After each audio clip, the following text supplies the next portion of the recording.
It's raining. It's pouring. We better get this podcast in case the power goes out.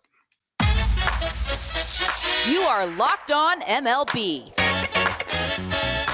your daily MLB podcast. Part of the Locked On Podcast Network, your team every day.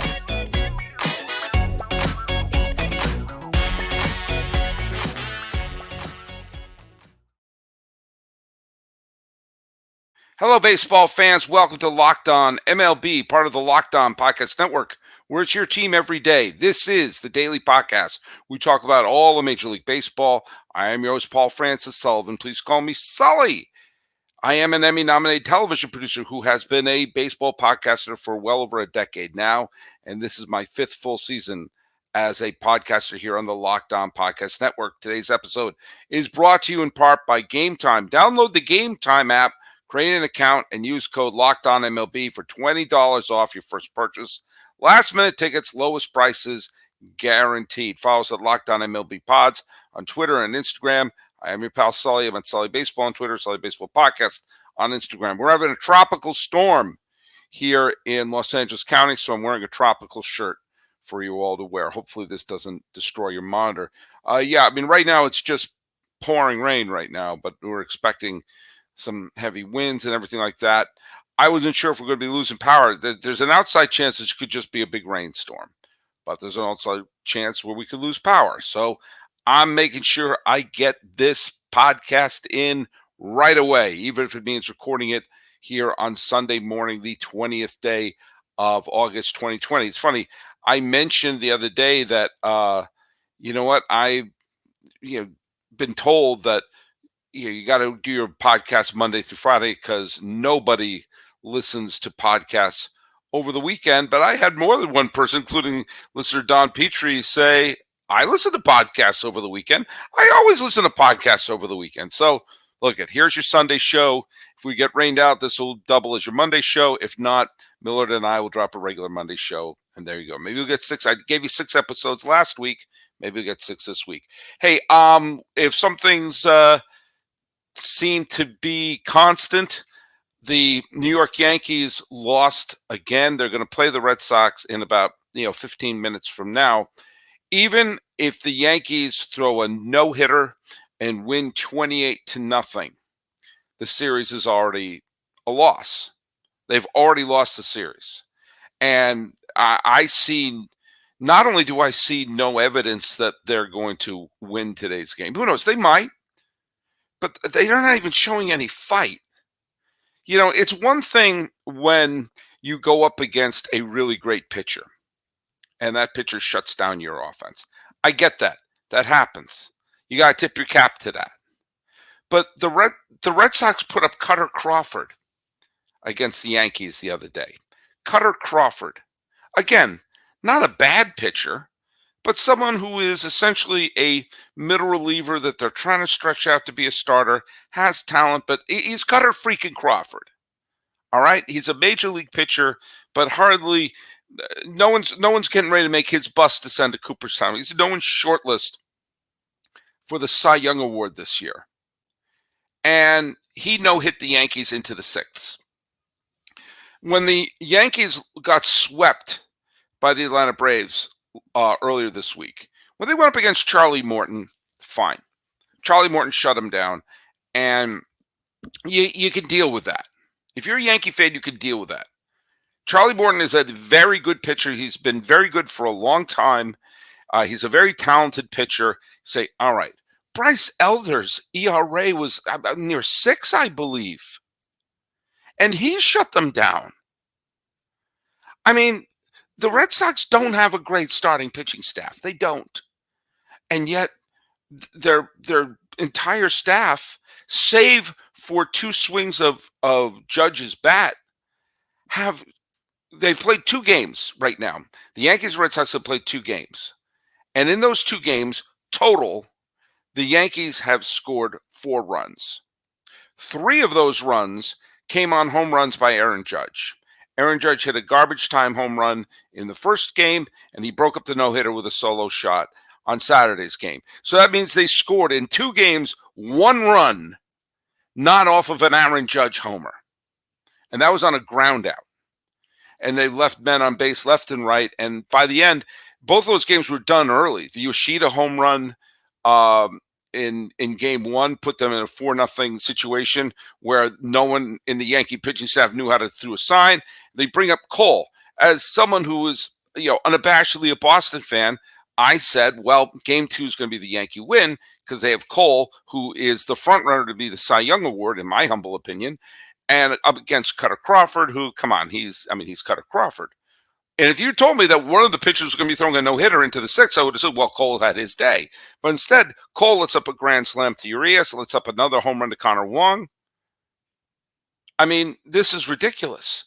And let's remind you, remember a week ago when the Yankees let up, 5 runs in the 9th in that weird, and for Yankee fans, horrible game against the Miami Marlins, where they were just on the verge of just coasting. That was another Garrett Cole start. They were just coasting. It would have been their second series win since July 1st. If you have to win series to make up ground, they've only won 1 series since the 1st of July. And that was against the Kansas City Royals, who are one of the worst teams in baseball. And sometimes they are the worst. This is from ESPN Stats and Info. I'm quoting them. The Yankees have lost 7 straight games. Remember I said it's never the right time to lose 7 straight games? Yeah, well, this is really not the right time. It's tied for their longest losing streak since dropping 8 straight in August of 1995. The Yankees were outscored 27 runs in the last 5 games. Most have been outscored in a 5-game span since a stretch in 2005. Now, that 95 team that I mentioned, the 05 team that I mentioned, both of those teams actually wound up going to the postseason.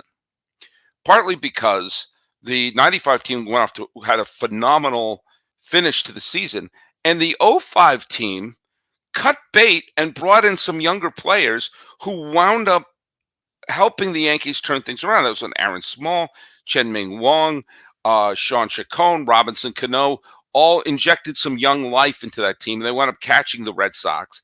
They wound up finished tied, and because the Yankees won the season series, they won the division title.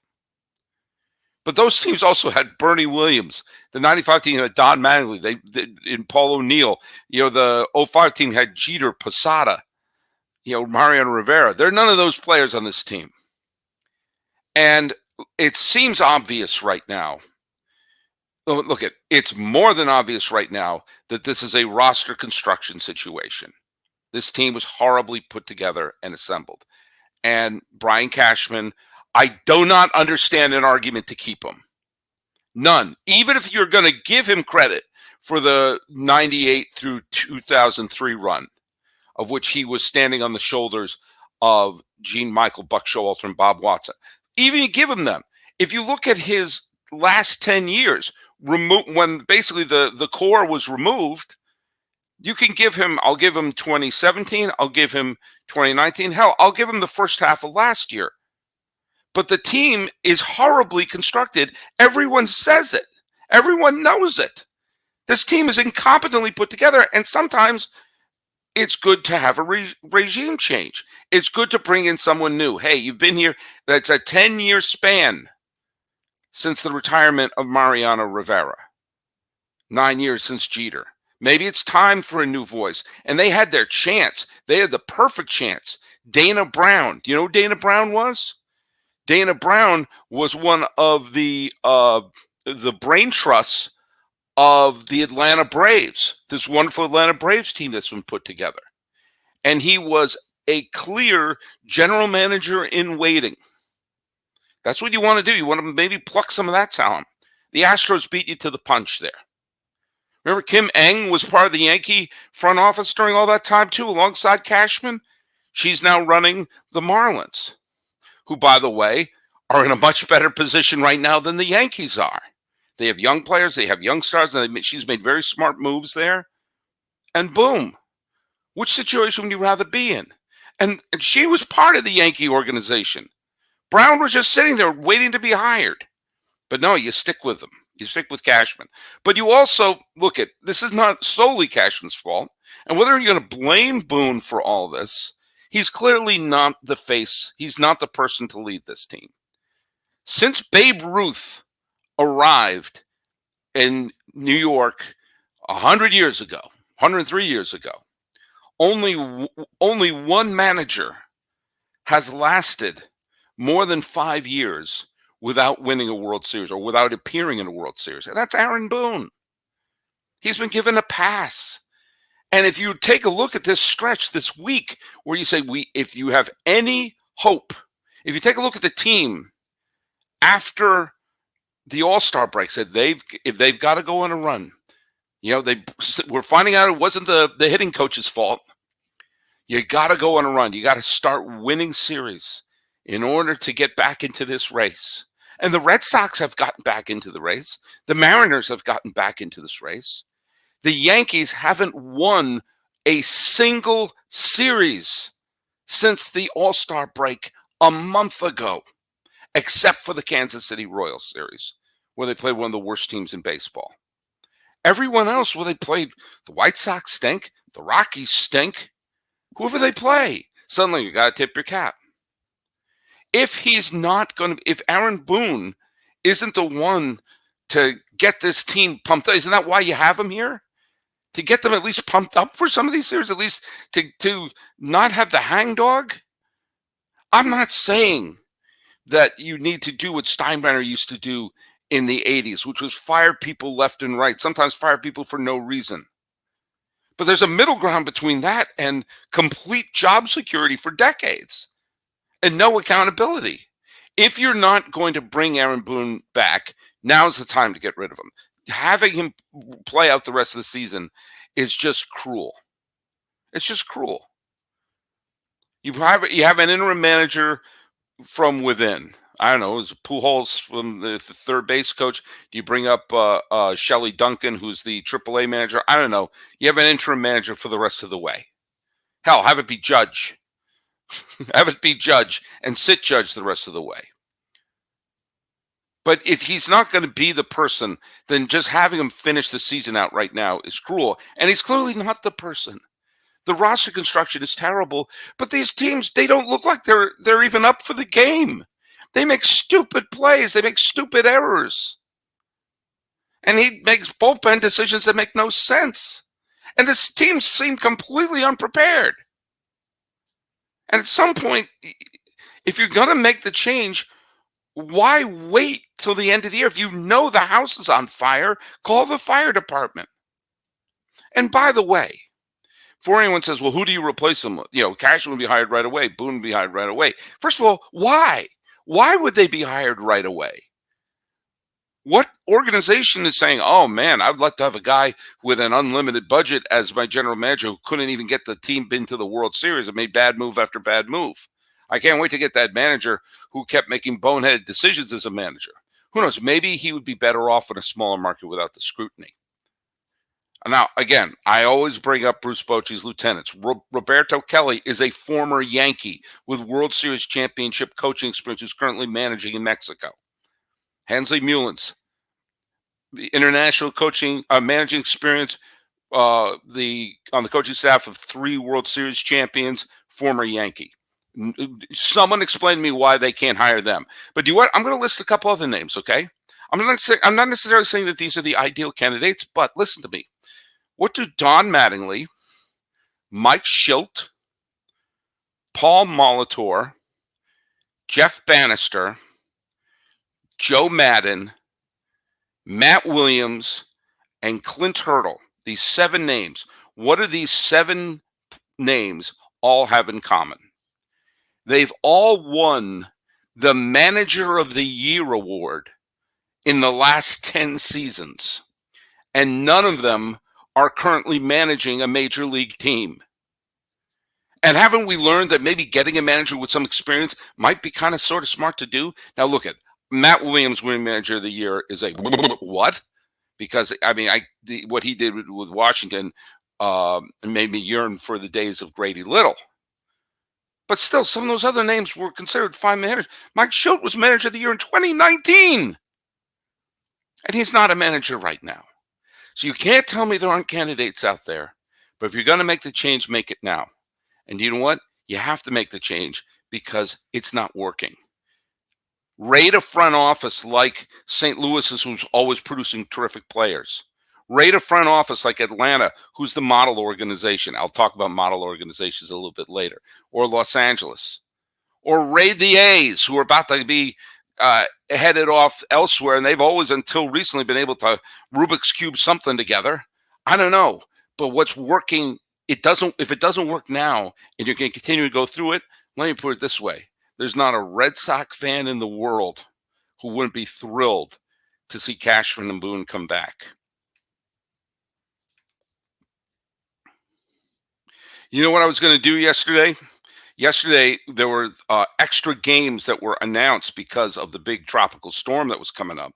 And in the end, I decided to, do things like take care of stuff in the house instead of get those last-minute tickets in Anaheim or with the Dodgers. But if I would have used GameTime. That's right. I would have used GameTime to get those last-minute deals, those last-minute tickets, and get them for the best price that you can get. Now, let me tell you something.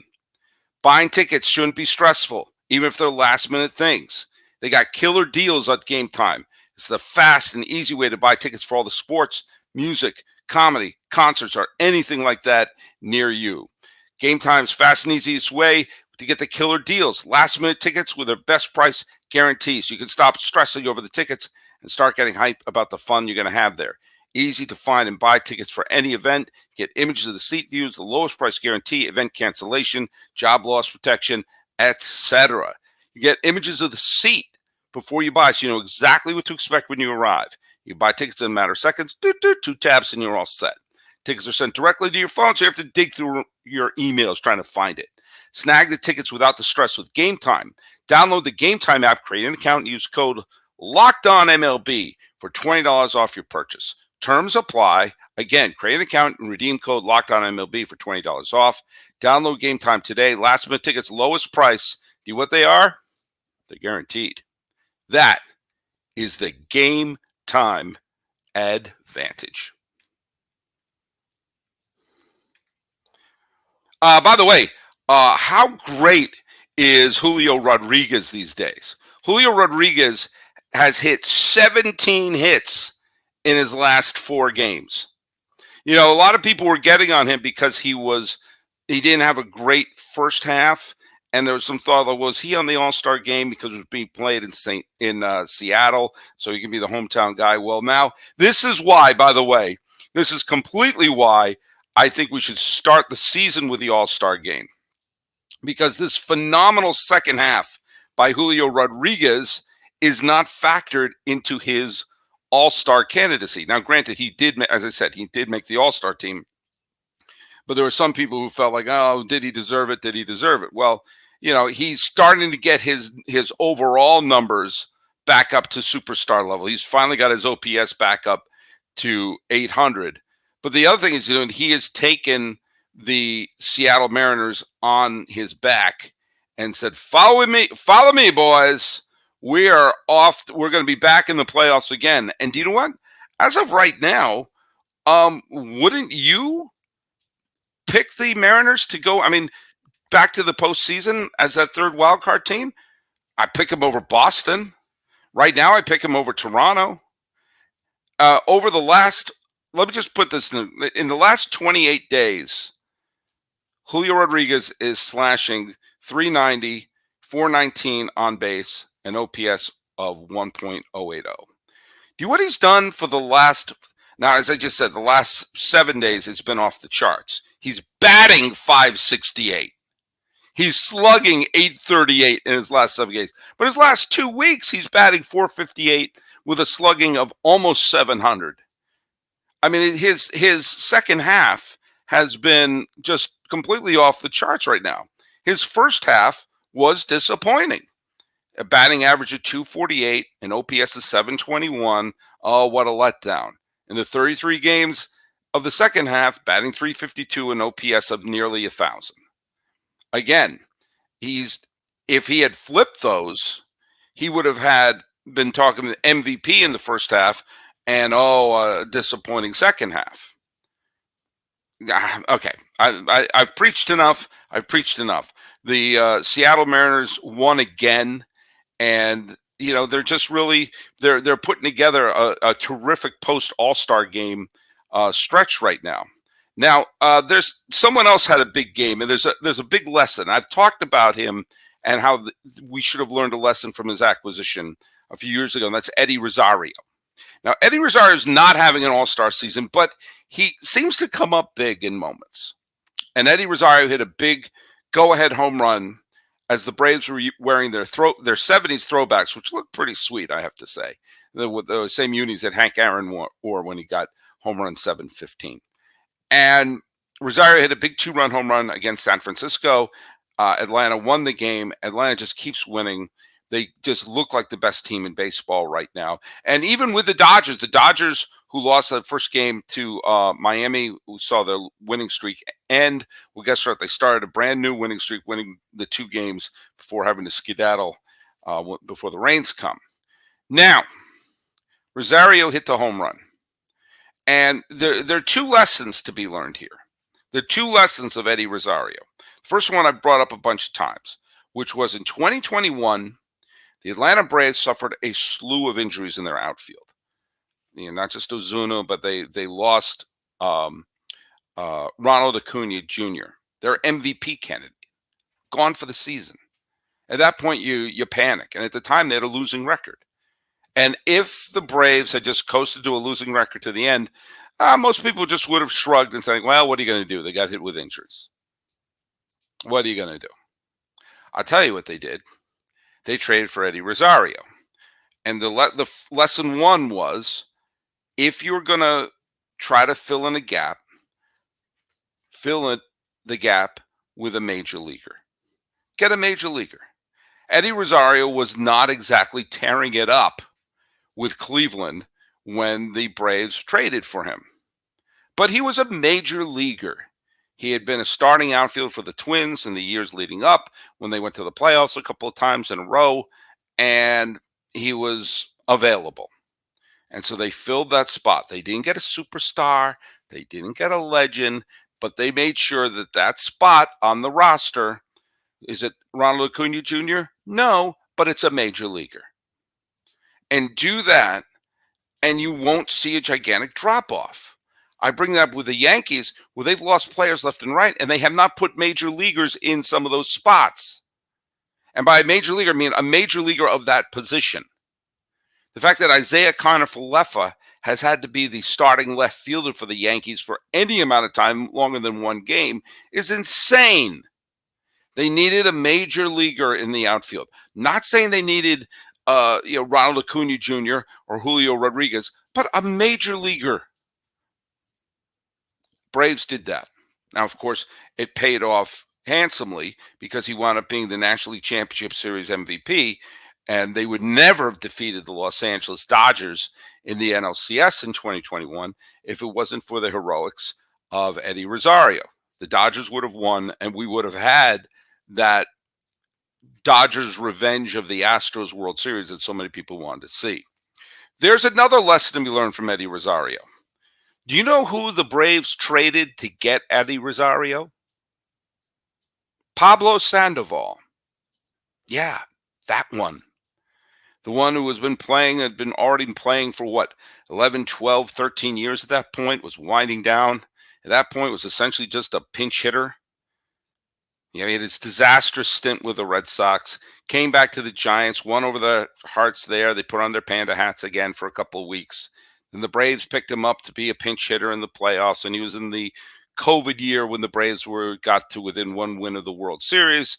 And then the Cleveland, I think they were still the Indians, and they hadn't changed to the Guardians yet. And they took a flyer on him. It didn't quite work, so they flipped him, or the Braves picked him up again, and they traded him because it wasn't quite working for Eddie Rosario. And Cleveland almost instantly put Sandoval on waivers, essentially saying, yeah, we just picked him up to clear a roster spot. The Braves could have cut Pablo Sandoval, and nobody would have blinked. But the lesson was, they said, Maybe we could get something for him. See if you can get something. Most of the time, you'll get nothing. You'll get a bag of balls. You'll get a Slurpee. You'll get a VHS copy of Jaws 3. But every once in a while, that dump may turn out to be the National League Championship Series MVP, who 2 years later hits a key go-ahead home run against, ironically, San Francisco, the team who Pablo Sandoval spent most of his career with. 2 lessons. If you have a hole, fill it with a major league player who plays that position. That way, it's no longer a giant crater. It might just be a divot.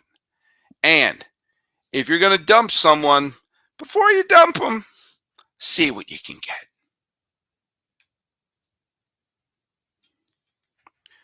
All right. Still rent. Oh, I started before the bumpers ended. It's still raining right here. Ball games are about to start. Before we do, let's answer a couple of comments that I've got on the YouTube page. Craig Brindle got the trivia question right. I said, who has won the Rookie of the Year, Cy Young Award, MVP? I think those are the 3. I think they were. He also was a League Championship Series MVP. Yeah, those were. It was Justin Verlander. Justin Verlander won all of those awards in his career, where he is undoubtedly going to go to the Hall of Fame. Sorry, I forgot to read that one earlier. I do have another trivia question for you all at the end of today's show.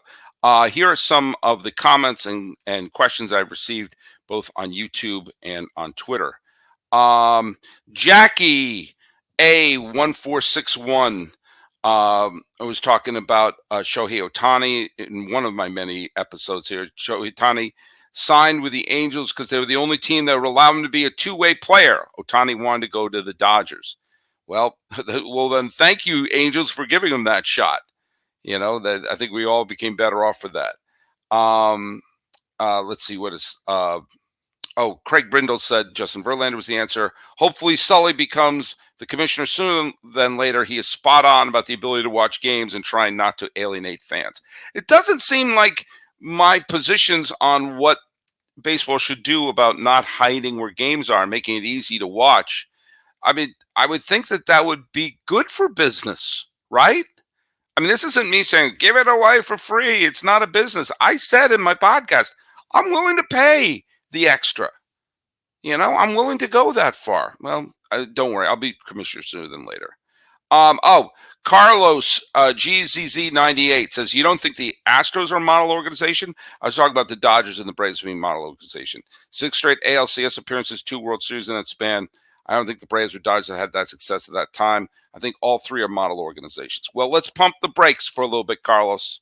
I know you don't want me to say this. I'll give the Astros the fact that this decade they have shown they're the defending World Series champions. I would not be stunned if they were back in for their 3rd straight World Series appearance.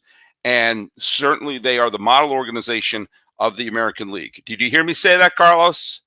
Do you hear me say that? I'm willing to include them in the conversation with Atlanta and with Los Angeles with this decade's best organizations. I'm not giving you 6 straight ALCS appearances. I'm not giving you 2 World Series championships. Because, I'm sorry, there's a gigantic asterisk hanging over that first one. It was the closest World Series we've seen in a decade, and they were cheating. And I don't buy that they weren't cheating in 2018 and 2019. I'm sorry. They weren't caught until 2020. And when you succeed in cheating, you don't normally say, well, that worked, but we better not do that again. So I'm not buying 6 straight ALCS appearances. And yes, throw the Red Sox 2018 championship in there as well. This is the punishment, Astros fans, and it blows my mind that you don't get this. Here's the punishment. Not one single player got punished for what the Astros did. They got the organization got the tiniest tap on the wrist you could possibly get. They got away with it. They cheated and they got away with it. Fine. Lots of teams have cheated. Lots of teams got away with it. They got caught. Their punishment is You can brag about 2017, 2018, 2019. No one else accepts those. You can accept them. No one else acknowledges them. Everyone else goes, yeah, but look at how you did at home. Look at how you did on the road. No. And what were you doing? Clayton Kershaw was going to have his all-time World Series. And what happened? What happened to Sale? What happened to Sabathia? What happened to all these terrific pitchers? And we know what they were doing. And I'm sorry, we get to throw 2019 under the bus too, because you don't get to claim we don't know. No, it's not a court of law. I'm not taking away the championships. I'm not saying they didn't exist. And I'm not saying that we should remove them from the record books. What I am saying is you don't get bragging rights for those. Nope. Now, if you want to say 4 straight trips to the ALCS, let's say 3 because freaking the COVID year was weird. But okay, we'll say 4. We'll say 4. For the last, they had 2020, 21 to 20. Was that the way? 20, 21, 22. Yeah, we haven't played 22. So 3 straight trips to the ALCS under tremendous scrutiny. Nobody can take away the 2021 pennant. No one can take away the World Series championship last year. You can have all the bragging rights and say back-to-back pennants, baby, and all that. And you know what? I'm saying they're the model organization in the American League. There you go. I'm not giving you the other ones. That's your punishment. You don't get to brag about them. Or you can, but no one will take it seriously. Put all your hate mail you want to me. You know I'm right. Don Petrie pointed out that I said look at 25 times after I was told not to say look at. Don, I don't want to explain the joke. Brian Jones was talking about Pete Rose. He says, I'm 46. I vaguely remember Pete Rose as a player manager. I mostly remember about his glory days from grown-ups. As a manager, he got suspended for bumping an ump. First postseason, remember, is 1984. So your rule of 7 feels spot on. Of course it's spot on. That's when people's memories go. But Brian Jones also said, we learn about Pete's accusations of sleeping with underage girls. That's a very, very polite way of putting it. Shouldn't this override any conversation about whether his gambling infractions are still relevant to his Hall of Fame eligibility? I didn't bring that up because, again, I don't know all the facts on that and everything. It sure looks terrible. But I also, and if that's the case, yeah, all discussions are off. Things like that should remove eligibility. I don't think Bobby Cox should be in the Hall of Fame. He's a scumbag. He's a terrible human being. And I don't want abusers in the Hall of Fame. That we know he's an abuser. It's not an opinion. Take down his plaque and melt it down. My point, as always, had nothing to do with the rules of gambling infraction, everything. It's just that Pete Rose likes being the martyr. He can cash in on being the martyr. And he'll go through the motions of reinstatement and then do the things he's not supposed to do. Yeah, if indeed everything is true about that, same with Wander Franco.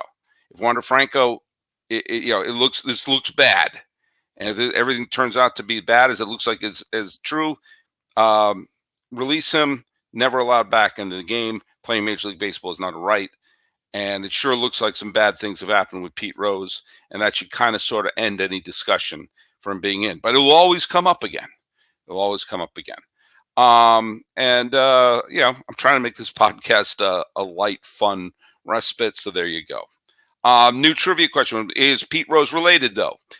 Let's see. We're going to get to this.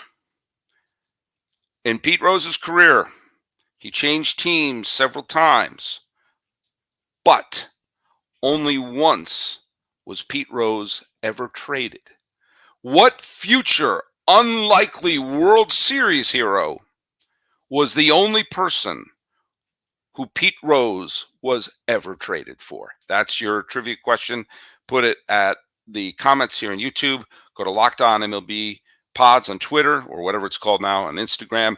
I'm your pal Sully. I'm at Sully Baseball on Twitter, Sully Baseball Podcast on Instagram. Getting my podcast in before we get rained out. This has been Locked On MLB for Sunday, August 20th, 2023. I am your host, Paul Francis Sullivan. Please call me Sully.